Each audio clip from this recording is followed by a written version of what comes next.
Okay, so good evening, everyone. Hopefully you can hear me okay.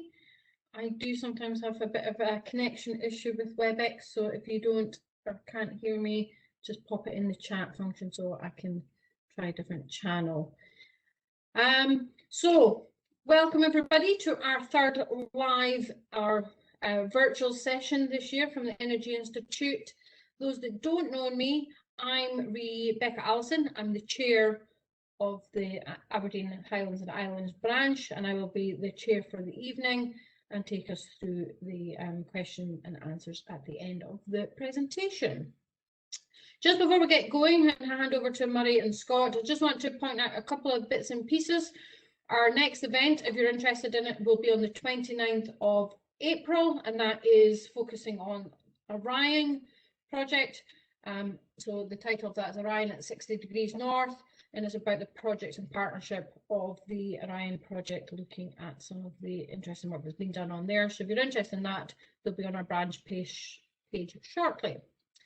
We're also working on May's event, and we will have one in June. So again, once we have them a bit more detailed, we'll put them on our branch website and you can register for those.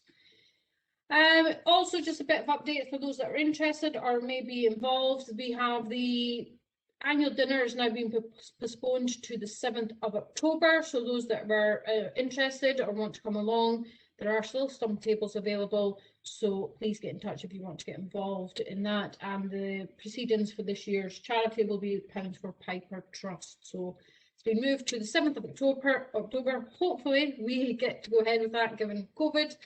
And some of the restrictions may still be in place, but we will be very much working with the venue to make sure we're COVID compliant, and hopefully it will be one of the first points where we're all back into a social environment face to face. And for me, I'm definitely looking forward to that.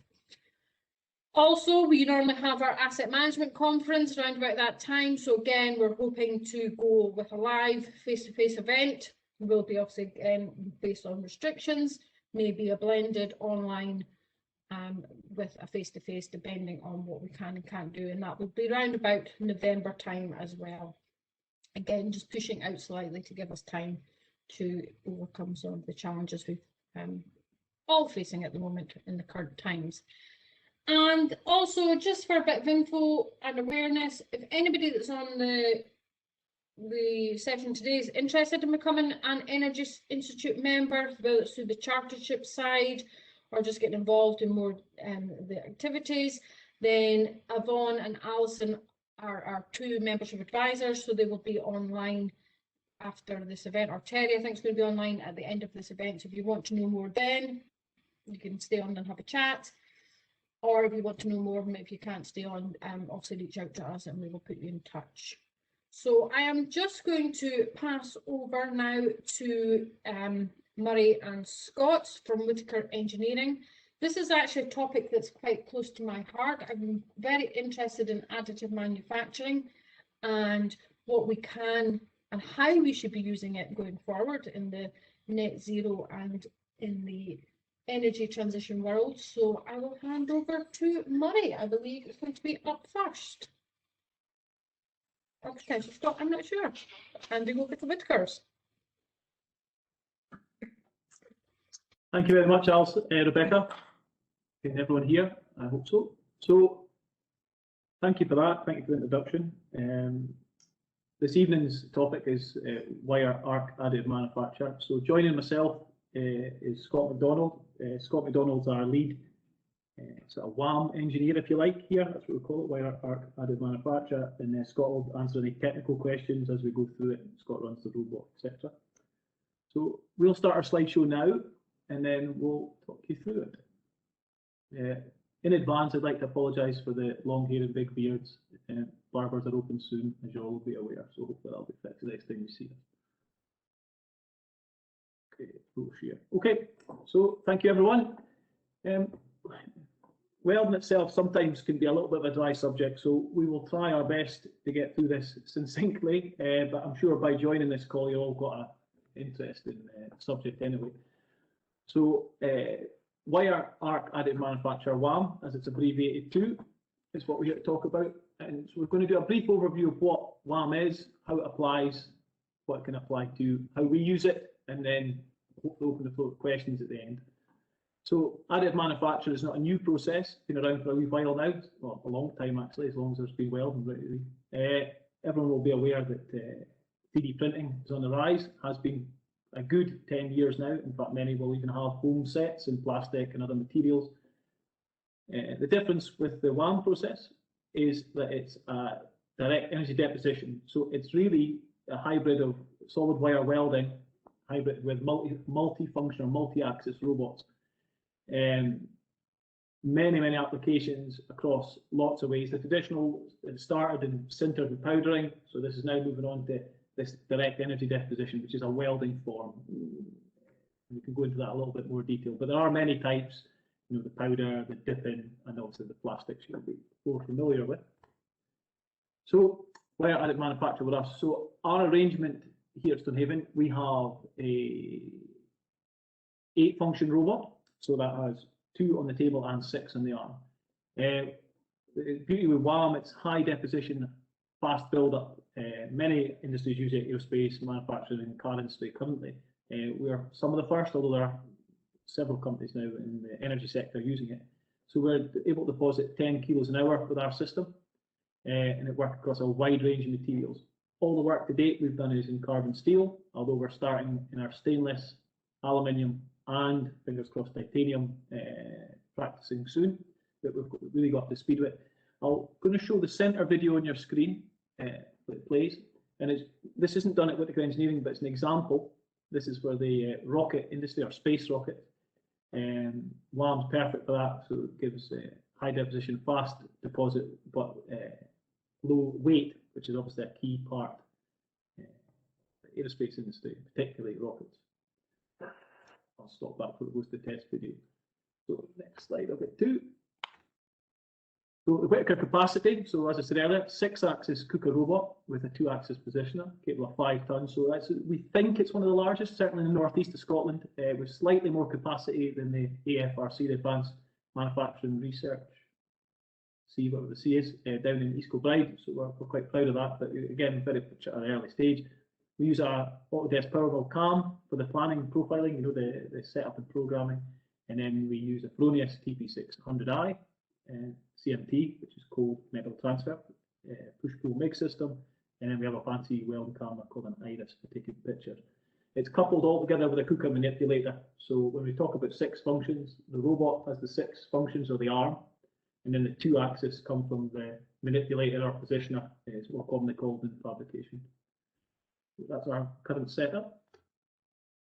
So WAAM is not a cure-all, it's not a fix-all, it's certainly not a silver bullet, but we've tried to put this slide up to explain how it works, and that it can only really work when it's combined with, we feel, with existing design and manufacturing facility.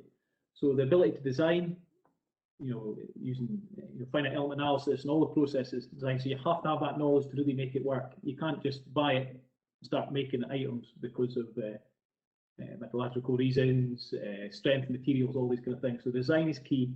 You have to have the manufacturing facility, and the centre is a picture of our setup, so you have to be able to do it obviously in-house. And then the monitoring of that system. The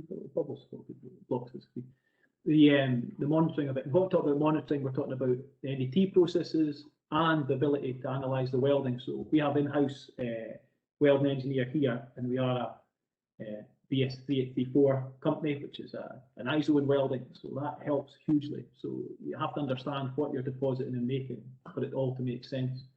And we feel that's a key part of it. Although obviously you could print on its own, but you might be producing things that you can't stand by.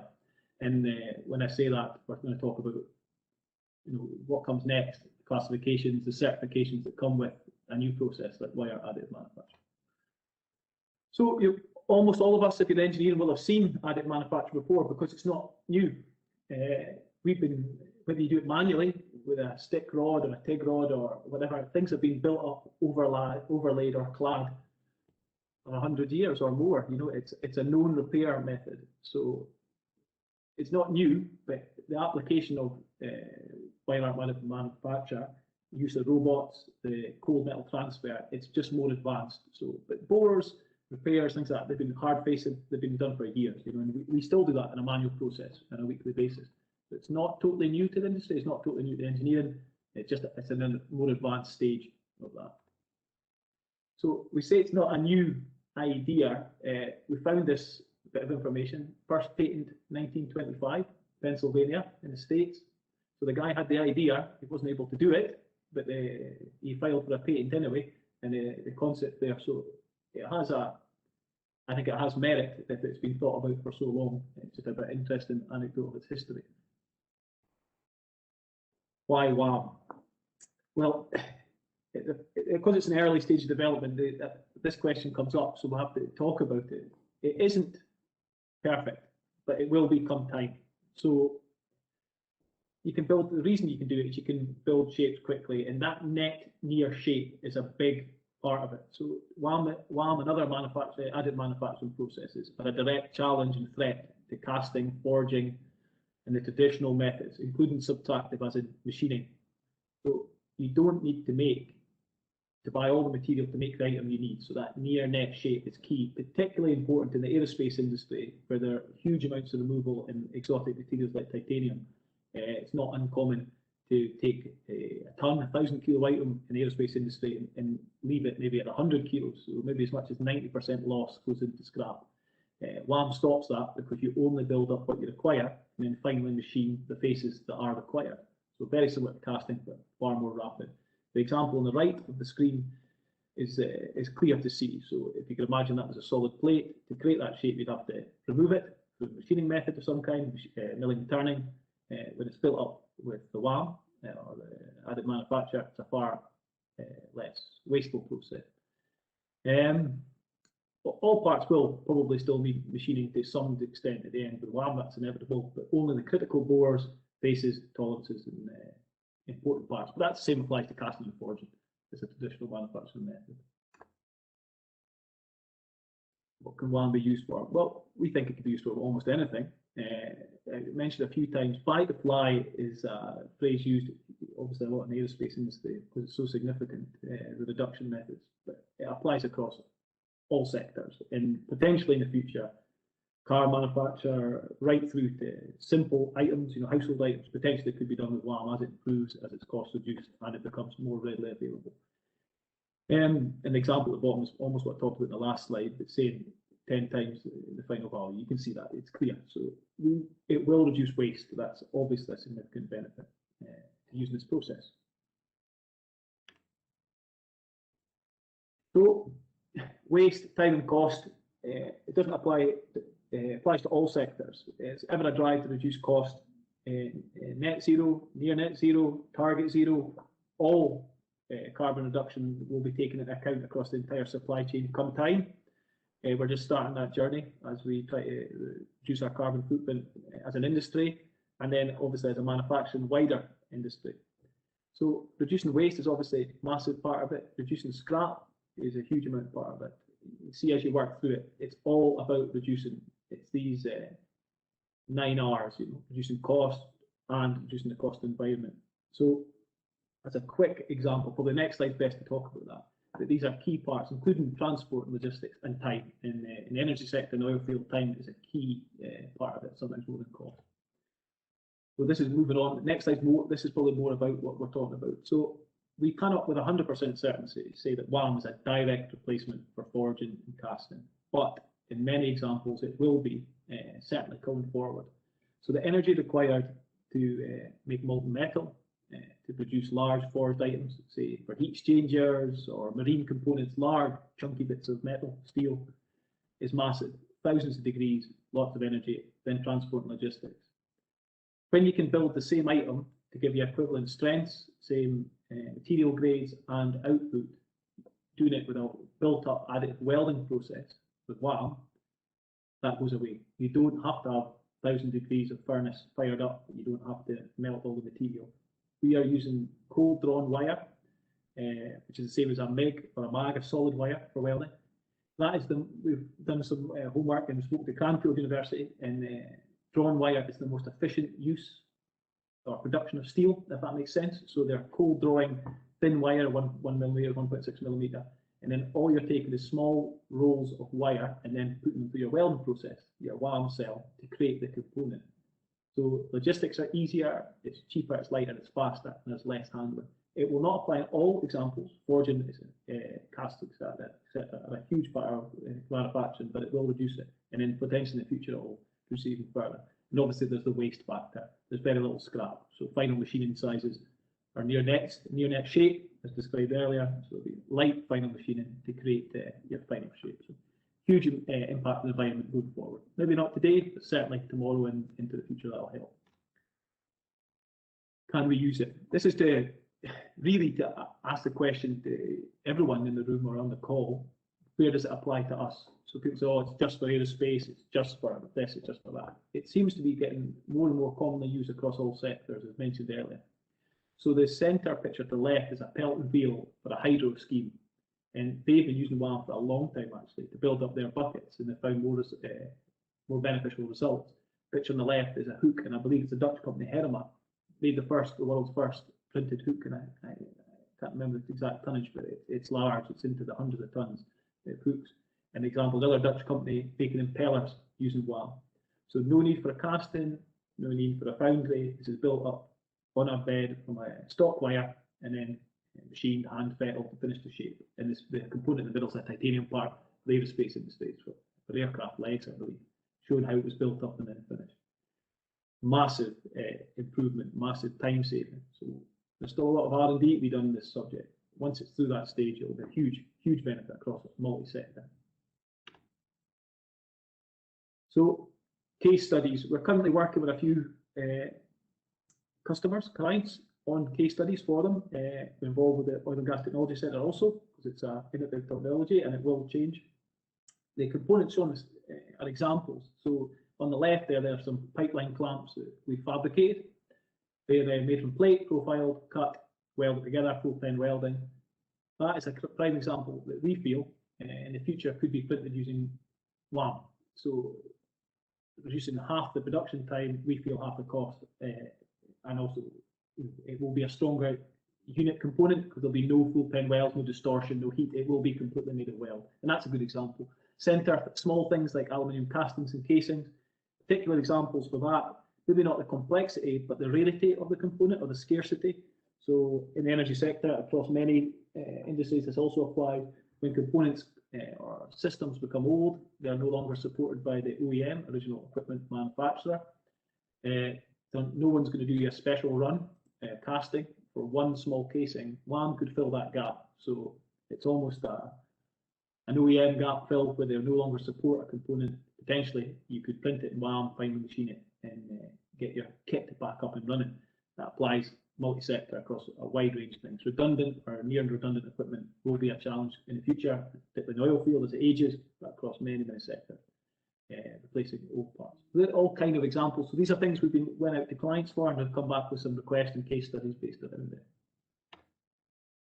Implementation of WAAM. So we talked earlier, we are quite an opinion that it doesn't work unless you have the full capacity. So you have to be able to engineer, find the right solution, and there will be opportunities that WAAM fits perfectly, but there also, likewise, there might be situations where WAAM is not the perfect solution. The conventional method, milling, turning, additive, subtractive techniques, or straight fabrication could be cheaper, faster, and more efficient. So it has to always be balanced on that.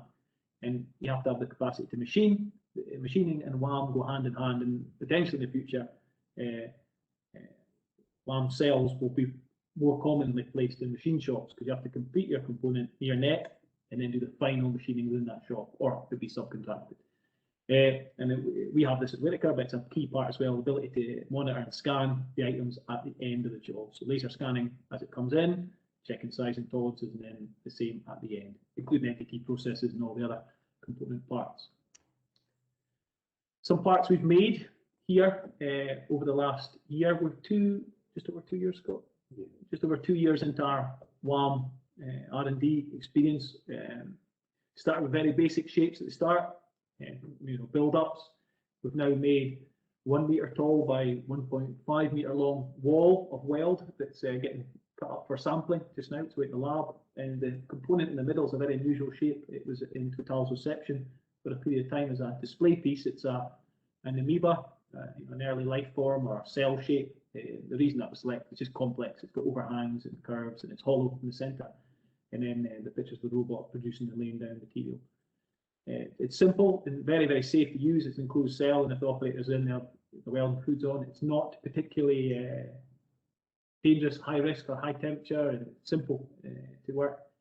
Scott, that drives it, is not a welder by background, he's a CNC machinist, and we feel that brought an extra dimension to it. So it can be worked and operated by. You don't have to be in a welding to do it, but it does help.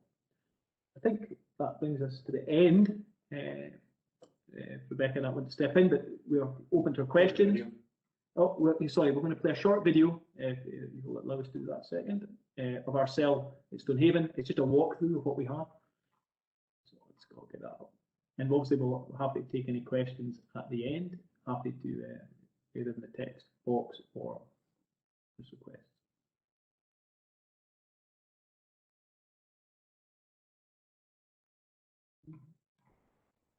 Maybe on the other screen.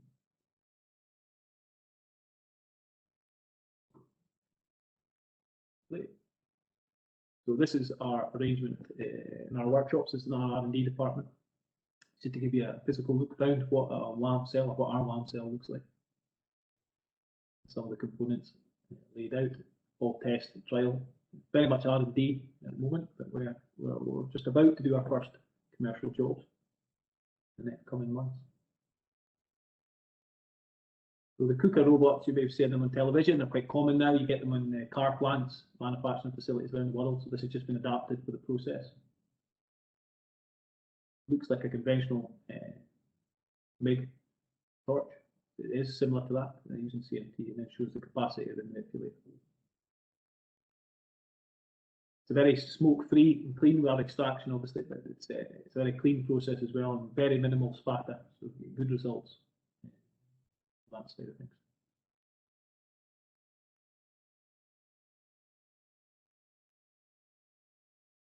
This is our special camera. This is a slow motion showing the arc between that and the plate. This is CMT, this is cold metal transfer, so it's just showing it up and down. It's a very, very short video which is showing what's going on.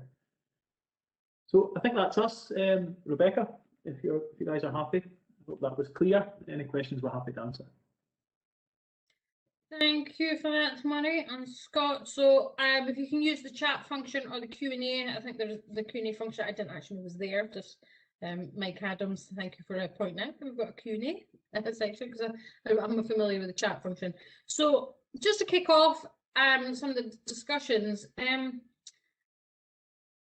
one of the things that I've been kind of hearing about is this digital warehouse. You know, people are saying, well, we'll eventually get to we'll never need parts, or on order or in our warehouses, and we will go to a fully digital warehouse. When we need something, we just phone up, and then the thing gets printed and sent out, whether it's through a drone or a helicopter or whatever. Do you think that's ever going to be reality? That we will ever get to fully digital? We will never have spare parts ever again?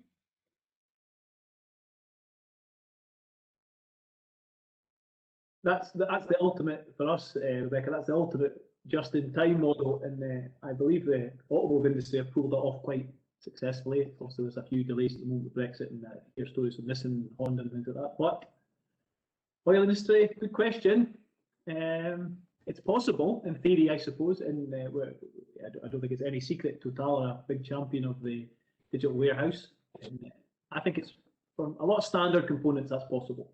But knowing how the oil field was built, it's generally a bit one-off and special, so that would be a challenge. But WAAM can rapidly produce.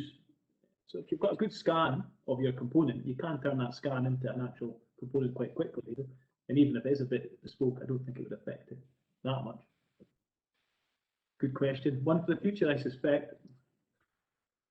Yes, if we watch this space. And I suppose that brings me on to the second sort of discussion point then, is around with, again, it was brought up in the chat that this has potentially been around for 2,000 years, and you've obviously seen the patent from 100 years or so ago.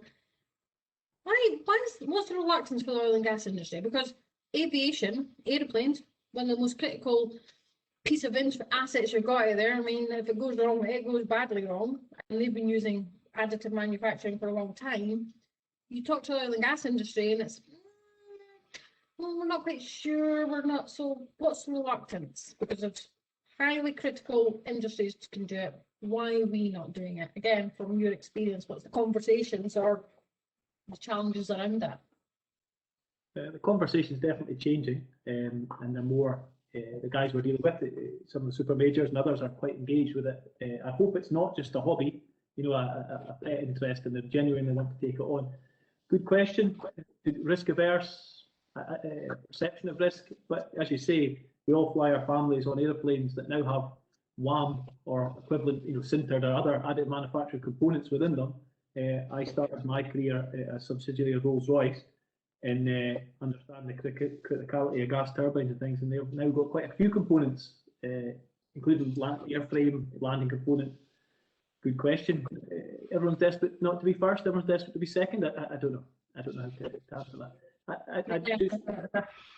But while I'm on there, I'm noticing there's a few questions in the Q&A, and Mike Adams, how do material properties compare to forged and machined components? Mike, that's a good question. At the moment, so far, excellent, but forge equivalent will be the biggest challenge for WAAM. So, you know, an F52, LF2 forge in standard class 150 flange or something like that. At the moment, all the results seem to indicate that it will give the same, if not better, properties. There's a big challenge ongoing with the verification bodies, Lloyd, DNV, etc., about accepting it as a process, but we feel that forge equivalent is possible, and we see no reason why it wouldn't be the case. Is that correct, Scott? Is that? Yeah. Right now we're kind of comparing them to the weld wire, so it's really about the base material you're using, the weld wire that you're using. Yeah. So if you lay down good quality wire with the right parameters, it gives you the grade of the wire, so it's as good as the wire basically. So we're working with Stahl Pine and Bowler and other companies, the quality of wire, to ensure that you get those results. And there's another question there, if I can jump onto that, if that's okay, from Andrew Dundas. Have you assessed if there are benefits from post-WAAM forging heat treatment? Post-weld heat treatments, are you talking about a difficult question actually? Yeah, the post-weld heat treatments we've been looking at are stress relieving type things more than anything. Again, there's very few places where you actually need to relieve internal stresses, and that's more fatigue, etc. I can't say we've looked at forging them after creating a WAAM. Yeah. I mean, there is techniques familiar with from turbines, you know, shot peening, ultrasonics, you know, things you can do to try and harmonise the material. We haven't seen the need for that yet, but it absolutely could be done, and it depends on the specific requirements, I suppose. DNVgl do have a setup where they've got two robots, one that welds and the other one that peens each layer, and they're getting exceptional better and forged properties from that. So that obviously changes the process. So it is possible. It just depends what's required and where, I suppose.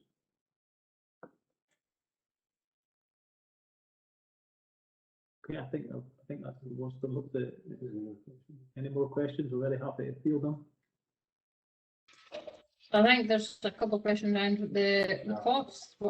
How does it compare on the cost of traditional type approaches? Because ultimately we're driven by the value and the cost of these type of technologies. Tricky one, because it's at this early stages.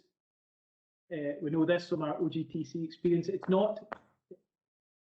not cheap at the moment, but it will be. Is that a clear answer? Because it's like everything at day one. I'm sure Henry Ford's Model T was not the very first one he made, wasn't cheap, but they got cheap quite quickly. If the aerospace industry can get their buy-to-fly ratio down and price down, we can too.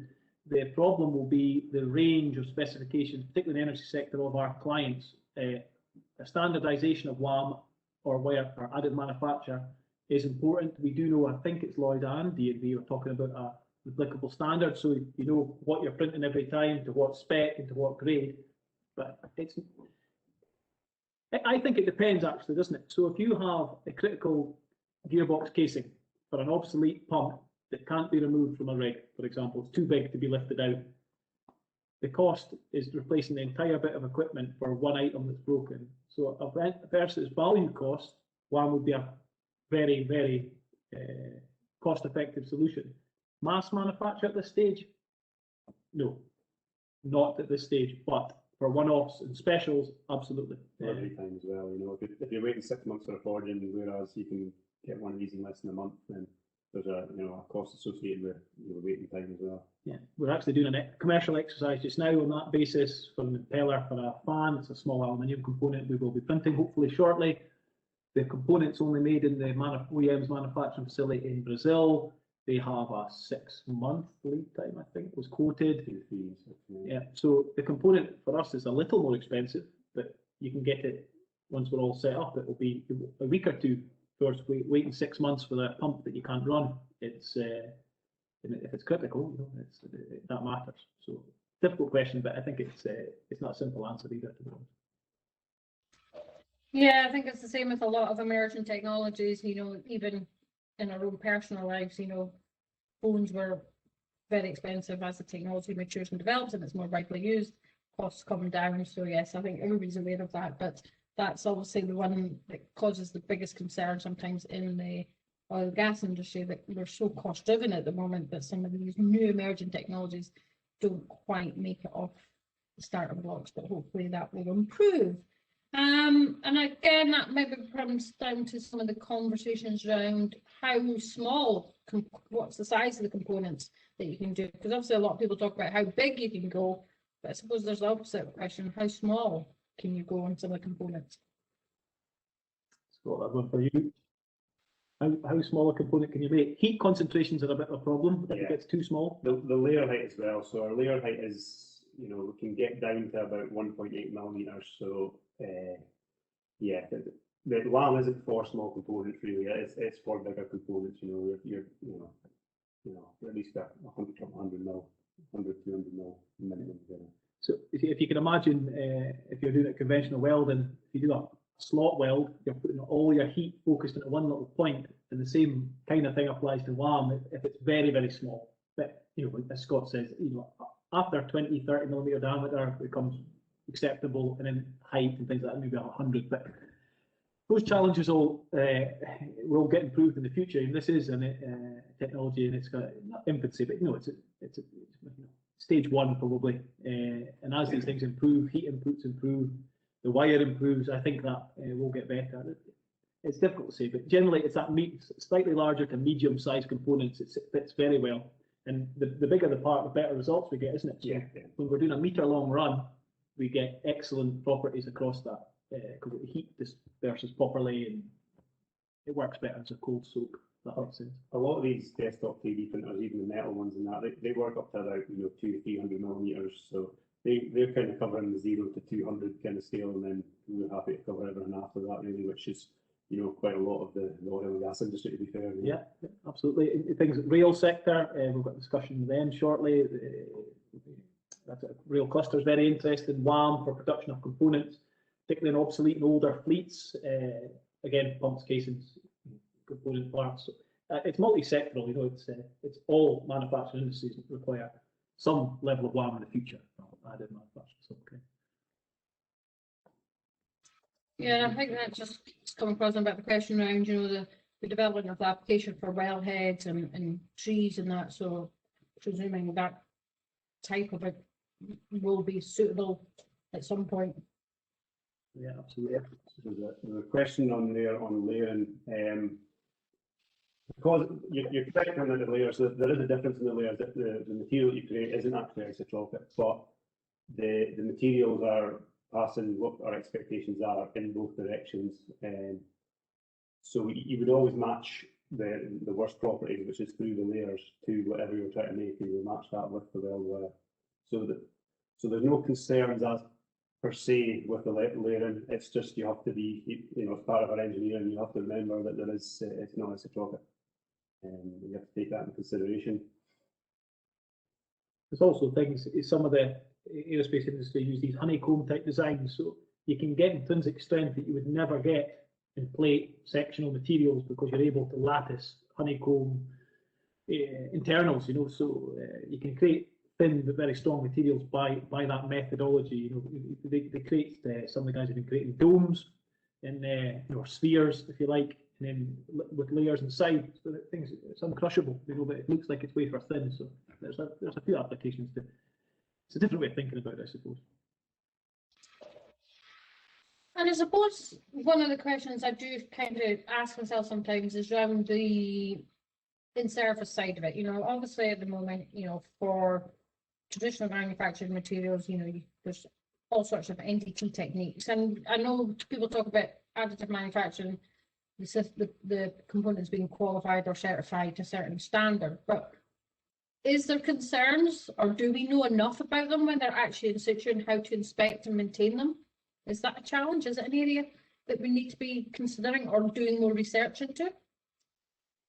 Well, there's obviously a lot of NDT goes in when the manufacturing stage at an R&D. So we have, you know, we're UTA bombing them and checking all parameters. But I would say it would be treated as a standard component in the oil field, because if we are given equivalent or better in WAAM, why would you change the way it's long-term inspected offshore? In fact, you could engineer in improvements, you know, so you could, if it's in the same form but with better materials. So when I say that, I'm talking about overlay process. So the conventional overlay process, say an Inconel 625, for example, on a valve stem or a wellhead, or you know something that sees corrosive material. The WAAM process does that from new, so it's not a forged component or a cast with the clad stuck on top. That we did some experiments with the stainless to carbon steel, and it's incredible. The layering and adhesion is fantastic because it's at a molten stage. You're getting full penetration between the two materials. You can actually weld the similars together with the WAAM cell. It seems to be what it's very good at. There's experiments, you know, carbons to alloy steels and things. It's really quite interesting. So you might be able to engineer improvements that mean inspection is reduced in the future. You know, could cheaply align something with Inconel 625, for example. It's more expensive in the current standard methods. So I would challenge that it actually will reduce in the future NDT or you know, inspection processes potentially. Be interesting to see how some of the inspection or integrity companies embrace that as well, because obviously it is new, and obviously understanding potentially or understanding the properties will be could be one of the blockers, but that's maybe just something that you know, the human factor side until people are more familiar with it. I suppose the other sort of question is maybe not just for WAAM, but just additive manufacturing in general. What are you seeing emerging? You know, you guys are obviously heavily working in this space. What do you think is the next stage, the next part of the future of this type of technology, and where will we actually go with it? I think it will be mass rollout. Myself and Scott were chatting just before this, and we're waiting in the waiting room. And 2 years ago, I think we were the only people in the northeast of this, and now it's still a little bit. There's not so much up here, but in general across the UK, particularly the Netherlands, seem to be very into it. It's become commonplace because the kit is relatively off the shelf. You know, Fronius may be arguably one of the best welding plants in the world, and that's a matter of opinion, but they're very, very good. They can be bought. The components can be coupled together. So it's certainly going to be more common, and we welcome that, because the more people do it, the quicker your baby steps turn to strides very quickly, because if people are able to share cross-party learning, it'll speed up. And the irritation about being first, although I'm glad we've invested in this, everything was from scratch. You know, the first time we got that machine, how do you turn it on? You know, and you have to learn the code, and Scott's a keen interest in that as a CNC machinist and programmer. So learning the code, the language, programming in the future, like for example, Mazak CNC machine tools, which we have a fleet of here, you don't have to, you learn the code, you don't have to write the code. So Scott's writing code to make a component, our machinists program from a selection. So I think it will become slicker, more available, and we'll stop talking about it the same way we stopped talking about CNC machining, which has revolutionised all our lives in a quiet way, in that your cars are mass-produced cheaply, engine blocks are machined, and you don't say, "Wow, if it wasn't for CNC machining, I wouldn't have to run in my new Volkswagen." Well, you don't, because the tolerances are so tight. They come right from the factory, and WAAM will be just part of that engineering journey that we all take, particularly in the manufacturing sector, that is. So we'll manufacture and make components using WAAM. how everyone else adapts to it, I think it's adapt or die, like all these things, isn't it? You know, it has to be part of any modern engineering company's suite of tools, you know. Same way, you know, 40 or 50 years ago, we had manual machines. Now people have CNC machines. So manufacturing facilities will have WAAM capacity, manufacturing. It'll become part of the mix when anyone makes, especially bespoke and one-off items. Like I know we already know that Rolls-Royce and other aerospace companies and car manufacturers are looking to have plants dedicated just for this process. So it will be a part of, probably a quiet part of our lives we don't really know about, but it will maybe reduce the cost and quality of components quietly in the background. Yeah, it is an interesting one because when you talk about additive manufacturing, it's been around a long time, and some people think, but as our industry, it's not that widely used. So yes, it's a funny one. That when you talk to people out with our sector, you say, oh yeah, we're looking at potentially additive manufacturing techniques, and they're going, that's old tech. Well, it's not old tech in the sense that adoption is still relatively immature in some sectors than others. So yes, I quite like the fact that you say, yeah, it's off the shelf, so there's not so much R&D. It's now proving the capabilities and that sort of next level of acceptance from the quality and the capability type of point of view. So it will be interesting to watch out for it. Harmonization of standards. We love a good rule and love a standard to follow. So if we and all the other companies or the bodies come together and create a standard for a WAAM, it means you can measure it against that standard, strengths, materials, properties, etc. Because it's a little bit unclear at the moment. It will come, and I think that's a key part of it. So we know, so the oil and gas verification bodies, you know, they get on board, understand it, set a spec, and then we can meet that spec, and it says this is the equivalent of. And that will be a game changer when that comes in. So the TA will be reassured that it's verified against Lloyd's, DNV, ABS, etc., and it meets these properties. I think that's a key part of where we will hopefully be WAAM soon. And do you think there'll be any specific areas in the oil and gas sector that'll use it more than, or applications? You know, is it going to be highly critical one-off part, or is it going to be the more low critical? But because you can do it just in time, so it's a bit easier to do it. So where do you see this being potentially gaining biggest traction? It's probably quite a difficult question, because if answering it from a selfish point of view, it depends on which way the company that has it is set up. So Valorec, for example, will use it, and OEMs of large OEMs who mass produce components, you know, and forgive me, I don't know, the companies like Sulzer, Caterpillar, Rolls-Royce, they will use it for their manufacturing facilities. For us, as a smaller independent, ours will be in the repair sector specifically, how we already operate. So aged plant, 50-year-old rig, broken pump casings, replacement components, fast reactive turnaround and repair, and basically keeping the rig operational as we see our fit. But I think it applies to all people in different cases, you know, and all clients will see it in a different way, you know. Some will see it as emergency only. Some may adapt it as their first protocol to replace a component. You know, it's quite a difficult one, but I think it'll be tweaked to the client and the company delivering the WAAM, whatever that WAAM looks like. We need to get a better slogan, isn't it? It's awful. Right, I think we've got most of the questions picked them up. If anybody else has got any, it's fire away. If not, forever hold your peace. And you never know, we will have a 12-month cycle of talking about. Why are we talking about additive manufacturing? WAAM, like it's commonplace now. Every platform's got a component on it and performing well. Fingers crossed. Fingers crossed. Well, like I say, has been it's quite a. I have been looking at this for a few years now, from the various different organisations. So yes, it's been one that I'm really hoping that we could start adopting quite widespread in the industry, because I do think it will make a difference.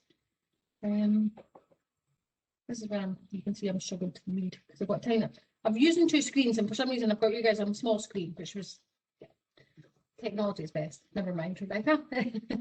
Okay, I don't think we've got any more questions coming in. I would just like to say thank you for your time today, guys, and taking time out to talk to us on this, because let's say is an interesting topic. For those, let's see, just checking, there's nothing. Well, Rebecca, thank you for the opportunity, and it's a pleasure to present to you. Hopefully it's inspired or kept you awake, hopefully, and feel free to get in touch with us as a company at any other time if you'd like to discuss it further. We're always open to ideas and chat on it. So thank you. Thanks. Yeah, so yeah, let's say this the slides will be sent out, so anybody that wants to find out more, they can go and speak to these guys. I'm sure they'll love to have the conversation with you, and you never know, at some point. Oh, we've got a last sort of minute question about how large can you go as well. So we talked about how small can you go, how large can you go? Okay, so our setup is 5 tons.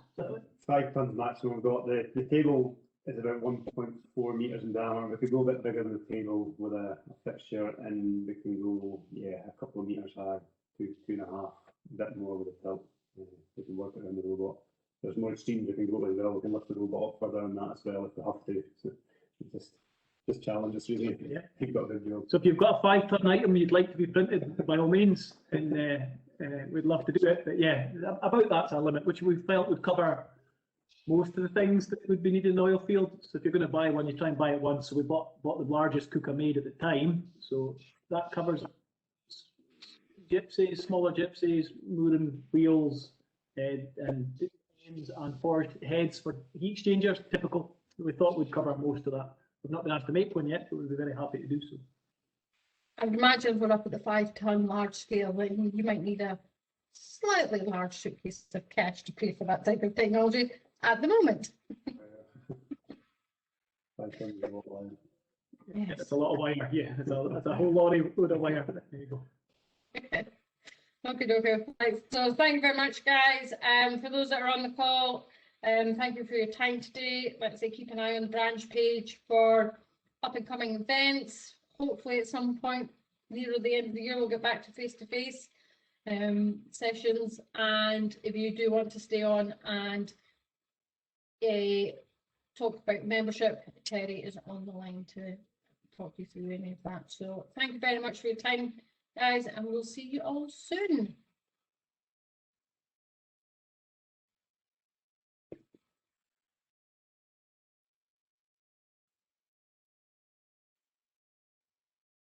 Thanks, Rebecca. I think we've got Terry with us. Hopefully. There he is. Welcome, Terry. Can you hear me okay? Perfect, yes. Excellent. Yes, thank you, Rebecca, for the intro. And like Murray, I'd just like to apologise for the lockdown hairstyle, which is growing increasingly out of control. So sorry about that. So yeah, my name's Terry. I'm the Membership Development Manager at the EI. I'm basically here to answer any questions you may have about membership of the EI or your own professional development. And I've prepared a few slides just to give you an overview of the different membership grades available. But it could be that you're already a member with us and you're looking to upgrade or apply for an additional chartered title, or you might not be a member with us yet and you're looking to join and you're not sure whether it's worth it, what you'll get out of it, or which grade to join at. So I can help with any of that. If you've got any questions or concerns, just write them in the chat box like you've been doing for the presentation previously. And I'm just going to bring up the slides now, so just bear with me.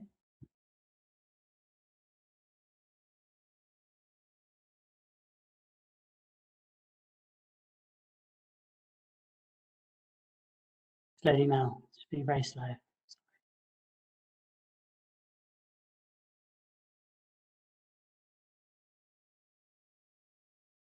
Okay, so hopefully you can see those slides. If not, send me a message or let me know.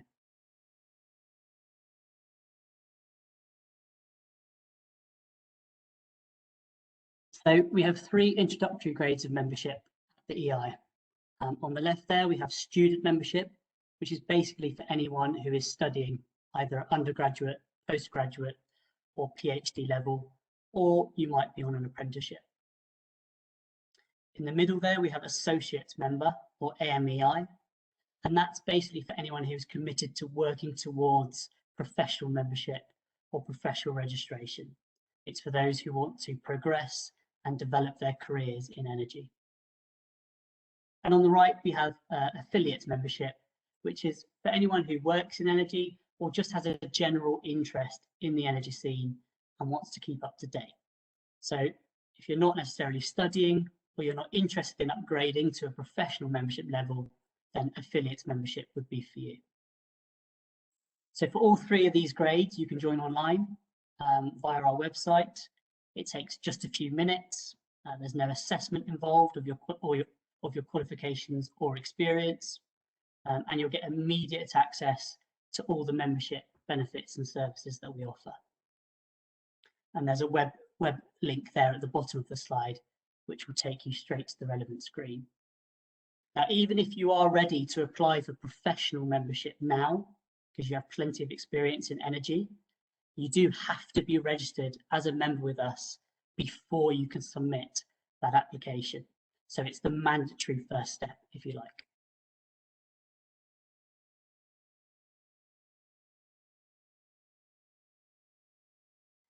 This slide shows our three professional grades of membership, and they are fellow, member, and technician member.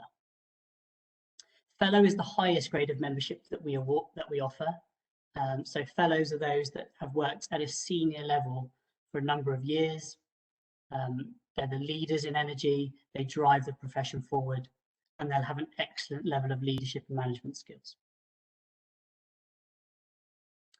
Member, or MEI, is for all experienced, competent professionals that work in energy, in responsible roles, that have a good knowledge of the energy sector as a whole, and then have a good level of leadership and management skills, both of people and work. And technician member, or TMEI, is for technicians, essentially. It's for those who make things work at ground level. They'll be solving technical, practical problems, and they may be involved in the supervision or guidance of others. Technician members will also have a good knowledge of the energy industry. Now, for these three professional grades, you can't join online. You have to put together a written application which consists of various documents, and that's put forward to our membership panel for a formal assessment. What you're assessed on above all else is your ability to demonstrate a specific set of competencies for that grade of membership. So for more information and to download an application pack for the grade you're interested in, if you go to the membership page of our website, again, there's a direct link at the bottom of the slide there. Click on the relevant box and download the pack. And that application pack will contain everything you need to apply, including some really detailed guidance notes. So make sure you read that guidance before jumping in and starting your application.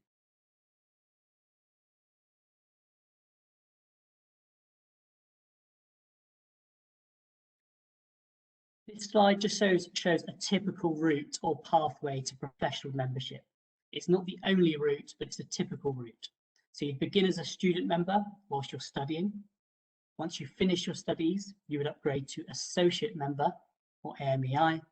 And once you have relevant experience in energy under your belt, you would look, or we would expect you to upgrade to professional, incorporated, or chartered membership.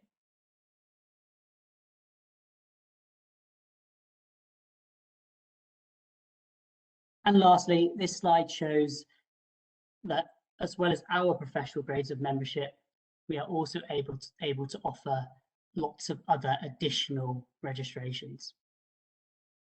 So in the middle section in blue, that shows that we're licensed by the Engineering Council to award Chartered Engineer, Incorporated Engineer, and Engineering Technician registration. And we're also licensed by the Society for the Environment to award Chartered Environmentalist registration. And on the right-hand side in green, we have our three exclusive chartered titles: Chartered Energy Engineer, Chartered Petroleum Engineer, and Chartered Energy Manager. So you can't get those anywhere else with any other professional body, only with the Energy Institute. Now, in terms of how it works, you can apply for one of our professional grades on its own. You can apply for just member MEI, and that is a form of professional recognition. You will need to go through the assessment process to obtain it. If you're interested in one of the additional registrations or chartered titles, you can't get that on its own. You have to apply for one of those together with a professional grade of EI membership. So for example, if you wanted to apply for Chartered Energy Manager, you would also need to apply for member or fellow, unless you are already a professional member, of course, in which case it's fine to apply for an additional registration. Note that Chartered Energy Engineer and Chartered Petroleum Engineer must be applied for in conjunction with Chartered Engineer or CEng.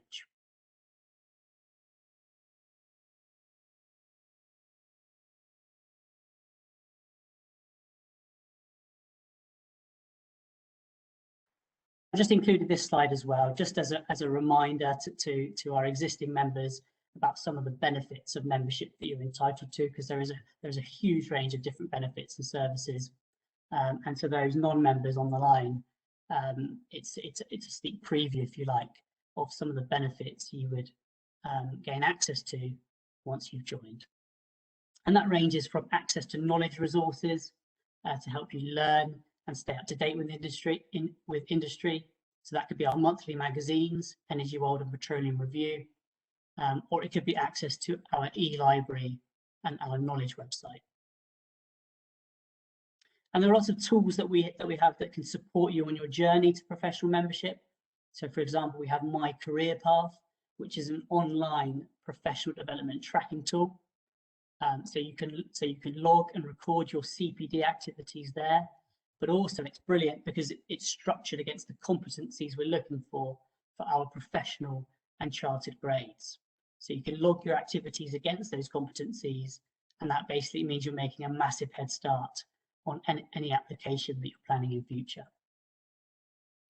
And fairly recently, we launched EI Connect, which is our new mentoring program. That's something our members have been crying out for a long time. That I think is just about to be open to mentees. We have a good selection of mentors on board now, and that's exclusively for professional members and associate members. I won't go through all the other benefits in the interest of time, but it was just a way of showing you what you can actually get access to. So I welcome any questions you may have about membership, professional development, any of the grades I've just gone through.